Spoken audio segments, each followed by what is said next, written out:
Hi friends, இதுதான் கொல்லவளம் மீன் கடை.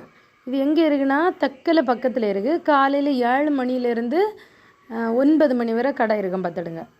ஒரு 50 ரூபா 100 ரூபாய்க்கு எல்லாமே மீன் வாங்குறதுக்கு இங்கே கிடைக்கும். நாங்கள் இங்கே நிற்கும்போது ஊருக்கு வரும்போது காலையிலே போய் இங்கேருந்து மீன் வாங்குவோம். டெய்லி மீன் வாங்கிடுவோம். சரியா, டெய்லி மீன் சாப்பிடலைன்னா அவ்வளோதான், சாப்பிட்ட ஒரு ஃபீலே இருக்காது. இது அழகான இறால் மீன். இதெல்லாம் கொள்ள விலை சொல்லுவாங்க, அதனால் நாங்கள் வாங்கலை. சரியா, வாழை, சாலை, வெங்கடை எல்லா மீனும் இருந்து, பாறை, அயலை. சரியா, காலையிலே கிழங்கு, கீரை, காய்கறி ஐட்டமும் அங்கே வந்துடும். பார்த்துலாம் இப்படி தான் அந்த பாட்டியெல்லாம் வச்சுட்ருப்பாங்க. என்ன வேணும்னாலும் வாங்கலாம். நீங்களும் இந்த பக்கத்தில் வந்தால் வந்து வாங்குங்க. சரி, 50 ரூபாயெல்லாம் வாங்கலாம். மீன் இங்கே என்ன மீனெல்லாம் வாங்கினோம் தெரியுமா? கண்ணு முழிச்சாத அயலை குட்டி, நெத்தலி மீன், அப்புறம் கிளாத்தி. அயலை 50 ரூபா, நெத்தலி 50 ரூபா, கிளாத்தி மீன் 100 ரூபா. சரியா, வீடியோ பிடிச்சா லைக் பண்ணுங்கள், சப்ஸ்கிரைப் பண்ணுங்கள். பாய்.